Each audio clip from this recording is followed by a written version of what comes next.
We're going to create some 3D type out of 2D type. So let's create a new composition. NTSC DV will be our preset, 720 by 480. And we'll create a grid from a solid layer. Whenever we work with 3D objects, it's good to have a grid as a guide layer. We can turn it into a guide layer afterwards so it's not viewable to the audience. So we're going to create a grid 800 by 800. I like to use a square, and under the effect menu we will generate grid.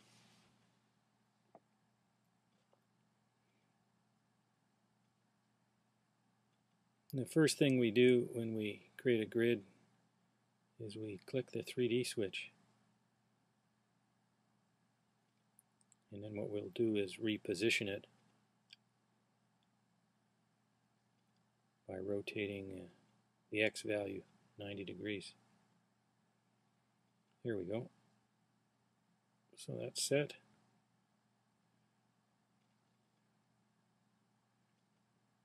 Now using the type tool, we'll add a title.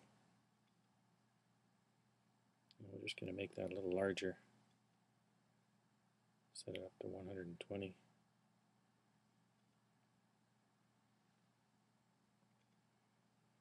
And we might as well make it bold as well while we're here.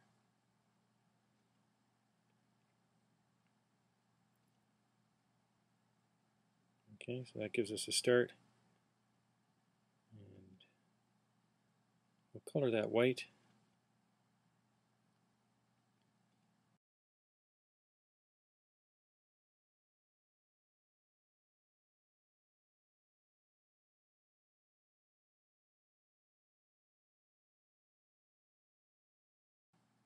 We'll use the reset switch to center the type on the grid. It puts it dead center. Why can't we see that? Wild guess. As we didn't set it to 3D yet. We can press U to close up the properties, and now we'll set the 3D switch, and there it is, dead center, because we used the reset to center it.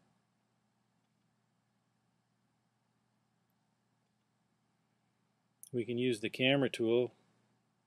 You press the C on the keyboard, you can select the various cameras. It doesn't mean we have a camera, which we don't at this moment, but we can use this to view in the 3D space from different angles.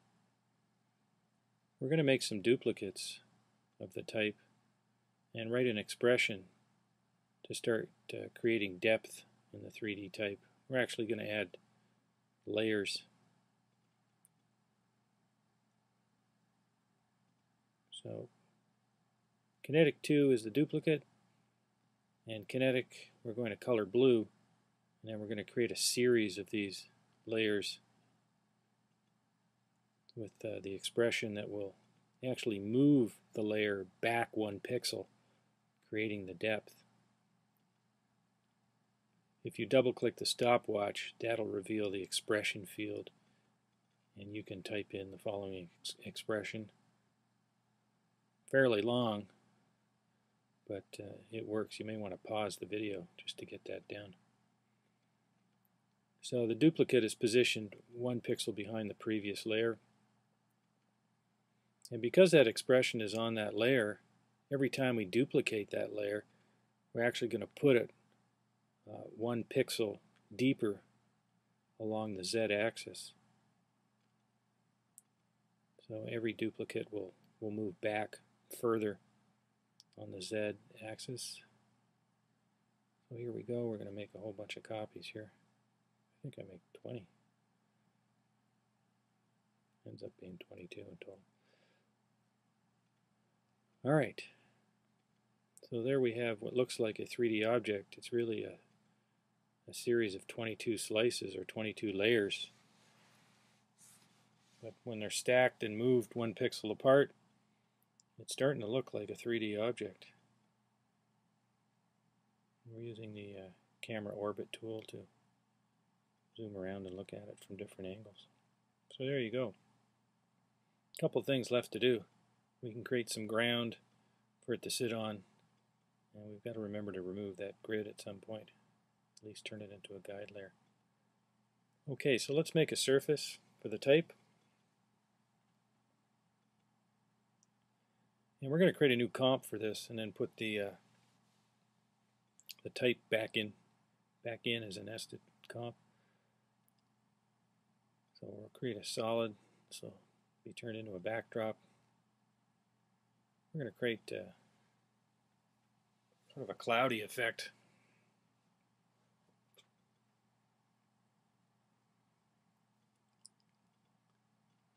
So a couple of things we're going to do here. To start off, we're going to generate a ramp effect. Looks kind of like a gradient fill.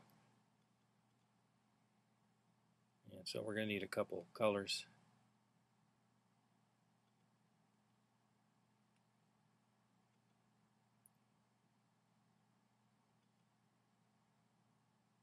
Okay, we're going to set that to 500. Make sure they both read 500.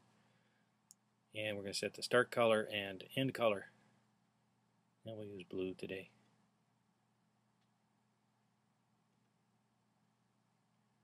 There's your gradient fill effect.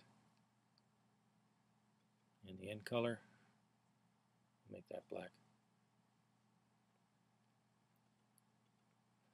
And we're going to change the type. This is a linear ramp right now. We're going to switch it over to a radial. There we go.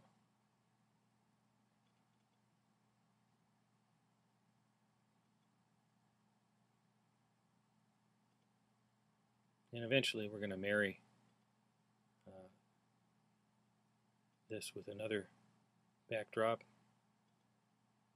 which kind of looks like smoke or clouds. And that's what we're going to build now. So we'll create another solid.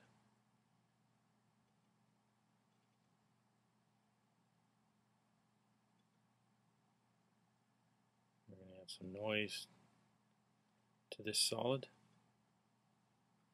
Kind of getting that smoky, cloudy effect there. That's a little too grainy, so we're going to adjust it a little bit. We're going to put a little twist on it.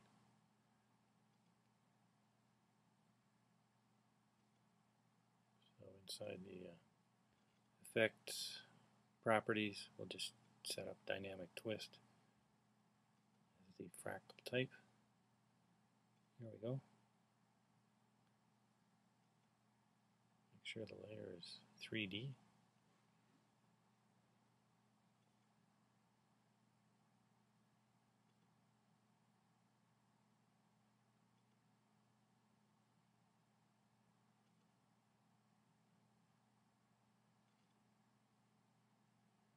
And there we have our floor.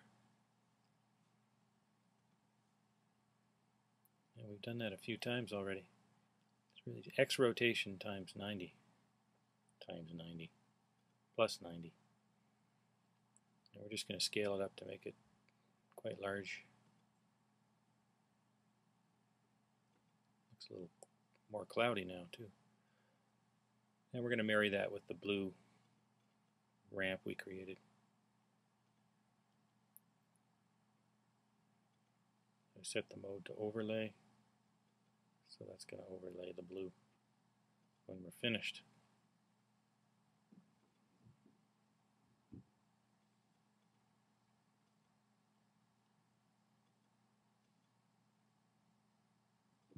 Now when you drop the 3D book and type into this comp, you're going to have to flip another switch to collapse the transformation.